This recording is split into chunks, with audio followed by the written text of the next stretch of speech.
देख रहे हो सुरेश? कुछ नहीं यार, घर खरीदने की प्लानिंग कर रहा हूँ, उसी की तैयारी चल रही। अच्छा, कुछ समझ आया? अभी तो देख रहा हूँ, पर मुझे एक नई बात पता चली। क्या?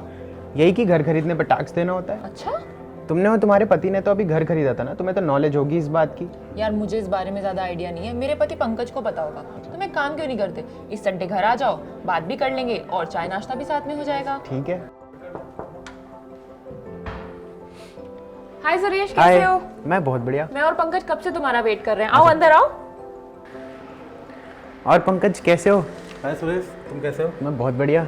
और सालनी बता रही थी कि तुम घर खरीदने की तैयारी में हो। हाँ यार, बहुत दिन से किराए के घर पे रह लिया, अब सोच रहा हूँ कि खुद का घर खरीद लूँ। बहुत अच्छा डिसीजन है यार ये तो।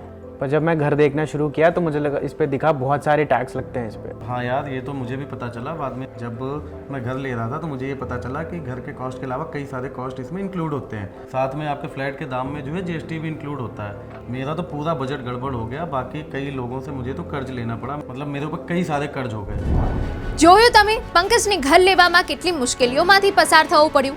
ઘરનું ઘર એ દરેકનું સપનું હોય છે, પરંતુ ટેક્સના બોજથી તમારું ઘરનું સપનું ચકનાચૂર થઈ જાય છે।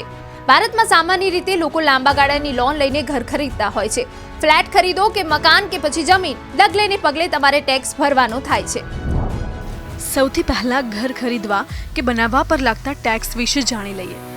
અંડર કન્સ્ટ્રક્શન ફ્લેટ કે એપાર્ટમેન્ટ પર જો તે એફોર્ડેબલ હાઉસિંગ કેટેગરીમાં આવે છે તો તેના પર 1% જીએસટી લાગે છે, જ્યારે નોન એફોર્ડેબલ હાઉસિંગ પર 5% જીએસટી લાગે છે। જો કે રેડી પ્રોજેક્ટ પર જીએસટી લાગતો નથી। મેટ્રો શહેરમાં એફોર્ડેબલ હાઉસિંગમાં એવા ઘર આવે છે જેની કિંમત 45 લાખ રૂપિયા સુધીની અને કાર્પેટ એરિયા 60 ચોરસ મીટર સુધીનો હોય છે। બિલ્ડિંગ મટીરિયલ પર પણ ભારે જીએસટી લાગે છે। અલગ અલગ આઇટમ પર આ દર 5 થી લઈને 28% સુધી જાય છે। એટલે ફ્લેટ લો કે જાતે ઘર બનાવો, બંને સ્થિતિમાં ટેક્સ તમારા ખિસ્સામાંથી જ જશે। પ્રોપર્ટી ખરીદો ત્યારે જે તે રાજ્યમાં સ્ટેમ્પ ડ્યુટી અને રજિસ્ટ્રેશન ફી ચૂકવવી પડે છે। અલગ અલગ રાજ્યોમાં આ દરો અલગ અલગ છે। ઉદાહરણ તરીકે દિલ્હીમાં પ્રોપર્ટી રજિસ્ટ્રેશન વખતે પુરુષોને ખરીદ કિંમત કે જંત્રી દર બંનેમાં જે વધુ છે તેના 6% સ્ટેમ્પ ડ્યુટી ચૂકવવી પડે છે। મહિલાઓ માટે આ દર 4% છે। તો જંત્રી દર કે પ્રોપર્ટીની કિંમતના 1% રજિસ્ટ્રેશન ફી લાગે છે। આ ઉપરાંત ટ્રાન્સફર ડ્યુટી પણ લાગે છે, જે દિલ્હી મહાનગરપાલિકા વસૂલ કરે છે। સરકારી તિજોરીમાં કેટલા પૈસા આવે છે તેને આ આંકડાથી સમજીએ। પ્રોપર્ટી કન્સલ્ટન્ટ નાઇટ ફ્રેન્કનો રિપોર્ટ દર્શાવે છે કે વર્ષ 2022માં મુંબઈમાં 1,21,000થી વધુ રેસિડેન્શિયલ પ્રોપર્ટીનું રજિસ્ટ્રેશન થયું, જેનાથી મહારાષ્ટ્ર સરકારી તિજોરીમાં સ્ટેમ્પ ડ્યુટી અને રજિસ્ટ્રેશન ફી તરીકે 8,887 કરોડ રૂપિયા આવ્યા।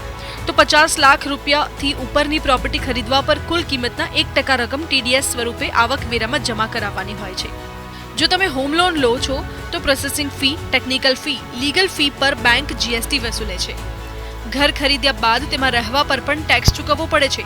સ્થાનિક નગરપાલિકાઓને હાઉસ ટેક્સ કે પ્રોપર્ટી ટેક્સ ચૂકવવાનો હોય છે।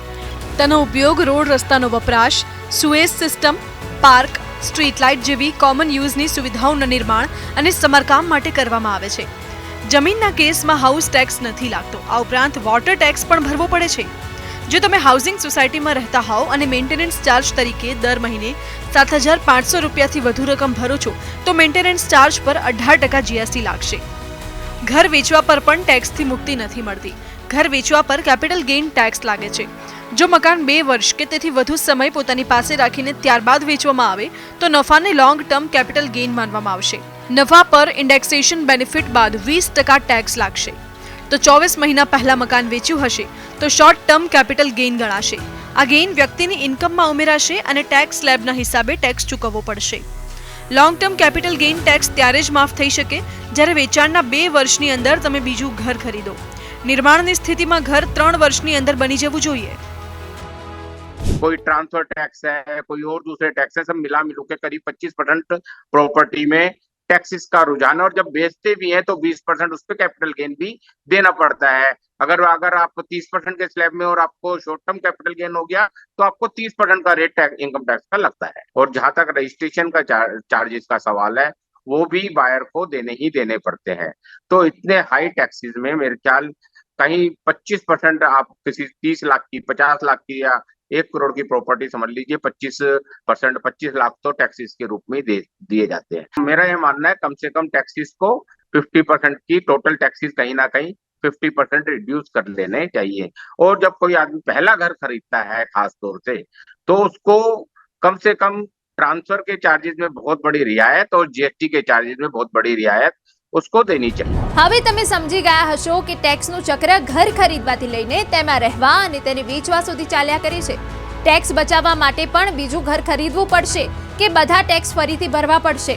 તમારા ડ્રીમ હોમ પર સરકાર દરેક તબક્કે ટેક્સ વસૂલ કરી રહી છે। એક બીજી વાત, કોઈ પણ પ્રોપર્ટી જેમ જેમ જૂની થતી જાય છે તેમ તેમ તેની કિંમત પણ ઘટતી જાય છે।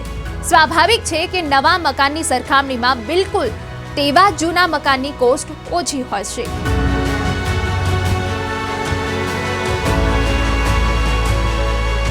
આવા જ ઇન્ટરેસ્ટિંગ વિડીયો જોવા માટે આપ મની 9 ગુજરાતીની YouTube ચેનલને સબસ્ક્રાઇબ કરી શકો છો। સાથે જ રેડ આઇકન બટન દબાવજો।